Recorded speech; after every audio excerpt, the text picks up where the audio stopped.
Hi, my name is Liz with B.Willow, and today I'll be showing you how to make a Kokedama, which is a Japanese planting method which translates to moss ball. So it's a really beautiful, all-natural way to grow your plants, and we really like it just because it's great for your plants in that using moss is really breathable. So it allows a decent amount of oxygen to get through to your roots, which is really beneficial for your plants. We do recommend using vining tropicals like this pothos or this Maranta prayer plant because their root system can handle a little constraint, meaning it doesn't need to be repotted very often. So presuming you care for this really well, you could keep a vining tropical like this in its moss ball for a few years. All right, so to start, we're gonna turn the moss over so that this is in effect gonna be the exterior of our moss ball, and we're planting on the brown side. And what I'm gonna do is also just kind of layer my pieces over each other, just so I have enough space to work with. So we're gonna lay down some soil to start with. Not too much, just about half an inch to an inch thick. And then when you go to repot, you're gonna wanna squeeze your nursery pot like this. Loosen the soil and let it fall. You don't want to strip all of the soil off of the roots, but you just want to help detangle them if they're really tied up, and also help get some oxygen to the roots by loosening it up.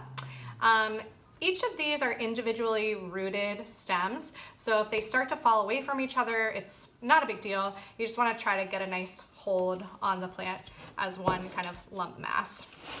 All right, so I'm gonna take the plant and just kind of set it down. I'm gonna use one hand to really hold it in place, and then I'm gonna use my other hand to add more soil. So the goal here is to fully cover all of the roots. This is really important. You don't wanna expose your roots because basically that then cuts them off from water in your soil. So you want to make sure the entire root system is nicely covered with fresh soil. And so this is usually the trickiest part, which is creating your moss ball. So what I'm doing is just kind of taking my thumb and just gently kind of pushing down the soil in between each of my little stems there, just to make sure it's not too high up. So it's definitely nestled inside the moss well. So I'm just gonna kind of go around and just gather the moss into a round shape, and I'm just gonna start shaping it right now. So I'm gently squeezing the moss ball all the way around.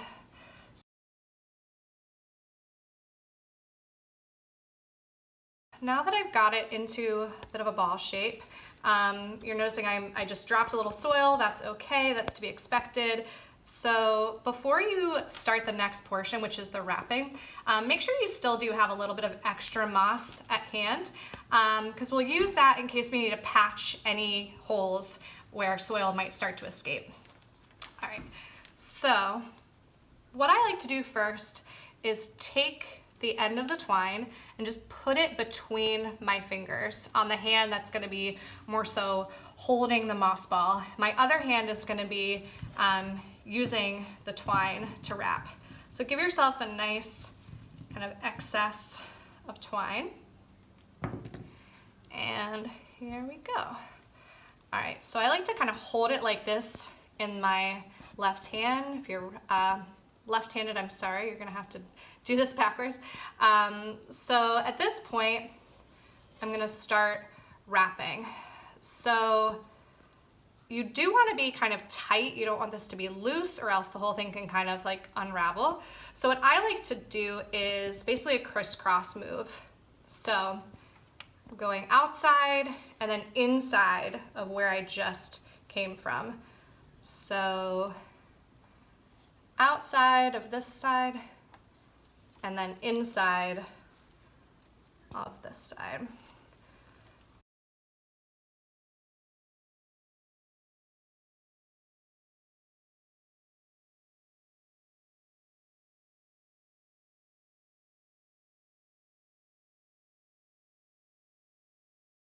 All right, so you might get to a point here where, oh, and also just, I let go of my initial twine, but I still have sight of it. So try not to like lose it. You don't want it to get kind of lost under your wrapping. Making sure I'm getting the bottom. You really don't want to forget to wrap the base, because if you don't have nice kind of even wrapping over the entire moss ball, it can fall apart. If you just kind of want to wrap whatever way sort of feels good to you, that's fine. It's really just making sure you've kind of evenly distributed the twine across the moss. So you're seeing just like a little gap here.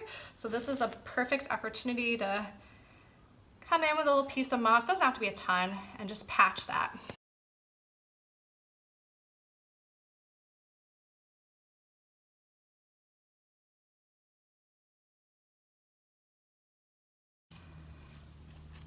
Okay, so at this point, my moss ball is really coming together. We're just about done. So you're seeing just, you know, nice even distribution of twine. There's not any like large portions of moss that haven't been wrapped yet. So before I finish, I'm just gonna inspect my twine. If I see any like really loose pieces, I wanna just take note of that. I've made a kokedama and realized that there was like a big sagging loose piece of twine, and I've just redone it, you know? So if you end up going about this a few times until you really get it, that's okay. Again, it can be a little tricky your first time. So have fun and take your time with it. All right, so at this point now, I feel pretty good. So I have my initial piece of twine here on this side. So I want to try and end my other piece on the other side. So what I'm going to do is just pick a piece of twine that feels really taut against the moss, and need some scissors. All right, so I've got something to cut the twine. So now, depending on how long you want your moss ball to hang, or if you don't want it to hang at all, you don't have to cut a long piece. But I want mine to be maybe about like that. So I'm gonna go ahead and cut off the twine. And like I was saying before, you want to find a nice like taut piece.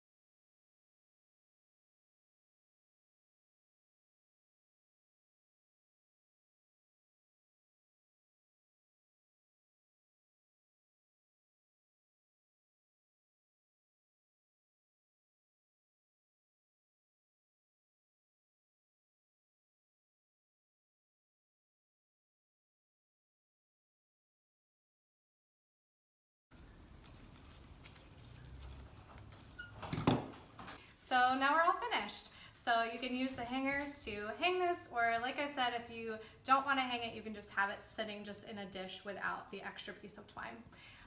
So in terms of care, it's pretty simple. So in terms of watering, you'll really get a sense of after you first water how heavy your kokedama gets compared to over time as it dries out. It really gets lighter. So there's a couple ways you can figure out if you need to water. So number one, if it feels kind of light, or number two, if you start to see that the leaves are less structural and rigid as they are when you first got your plant and it was recently watered. So if you start to see like wilting or thinning of your leaves, it's definitely a visual cue that your plant is literally just less hydrated. There's not as much water filling out the cells as there was previously. So when you do go to water, all you're going to do is take the moss portion and hold it underwater. You don't need to take the entire thing, just the base, the moss ball. Hold it underwater. We just use like a bucket, and you're going to basically see bubbles, air, oxygen kind of bubbling out as it starts to absorb that water. So hold it underwater until it stops bubbling, and you'll notice it's gotten really heavy. Take it out of the bucket and really squeeze out any excess water. You want to do that because if it's too wet, you can start rotting the twine, so you don't want that to happen. And also you can rot the root system if this is like sopping wet. So always just squeeze out as much excess water as you can. And then we just leave it in the sink to dry, and then after an hour or 2 or 3, it'll be ready to rehang. In terms of light, it really depends on the plant that you've chosen for your kokedama, but most vining tropicals do really well in indirect but bright light. So the sun's rays aren't hitting directly onto your plant, but it's near a window in a really bright spot. So over time, with a lot of these vining tropicals, these two in particular, you can propagate from it. So basically, as these individual stems get longer and longer, you can make cuttings from them. So this is an example of a cutting that we've taken from a marble queen pothos. So we've made a cutting onto an existing stem below a root node. So you're starting to see the development of an aerial root. So basically, if you put this into water, this root will continue to grow, and over time, you'll have a newly rooted individual plant that you can either pot up in moist soil. You want to keep the soil pretty moist because your cutting is going to be adjusting from a water-based environment to a soil-based environment. Or you can keep your cutting in water indefinitely, which is a really beautiful and easy way to just like put vining tropical cuttings all over your house.